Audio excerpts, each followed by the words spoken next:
जय श्री कृष्णा दोस्तों, राधे राधे, हर हर महादेव। आज हम चैत्र मास में पड़ने वाली शुक्ल पक्ष की कामदा एकादशी का महादेव कथा का श्रवण करेंगे।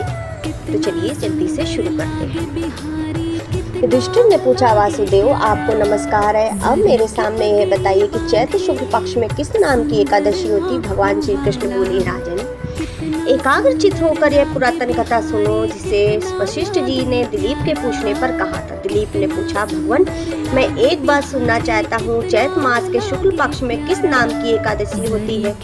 चैत्र शुक्ल पक्ष में कामदा नाम की एकादशी पड़ती है।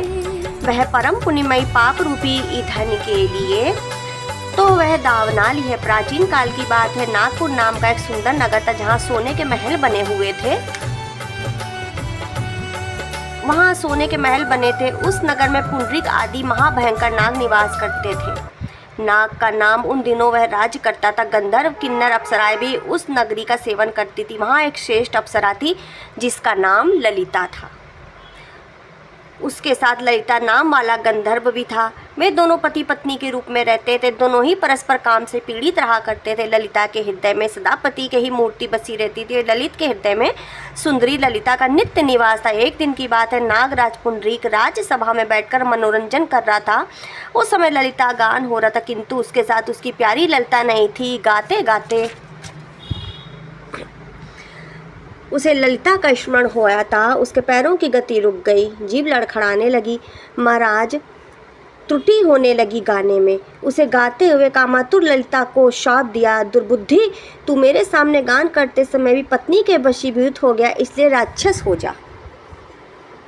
महाराज पुंडरीक के इतना कहते हुए गंधर्व राक्षस हो गया। भयंकर मुख, विकराल आंखें, देखने मात्र से भय उपजाने वाला रूप, ऐसा राक्षस होकर वह कर्म का फल भोगने लगा। ललिता अपने पति की विकराल आकृति देखकर मन ही मन बहुत चिंतित हुई। भारी दुख कष्ट पाने लगी। सोचने लगी, क्या करूं, कहाँ जाऊं। मेरे पति पाप से कष्ट पा रहे। वह रोती हुई घने जंगलों में पति के पीछे पीछे घूमने लगी। वन में एक सुंदर आश्रम दिखाई दिया जहाँ एक शांत मुनि बैठे थे। उनका किसी भी प्राणी के साथ वैर विरोध नहीं था। ललिता शीघ्रता के साथ वहां गई और उन्होंने खड़े हुए हाथ जोड़कर मुनि से कहा, हे दयालु।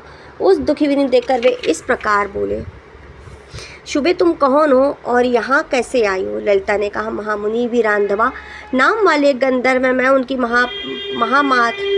महात्मा की पुत्री हूँ।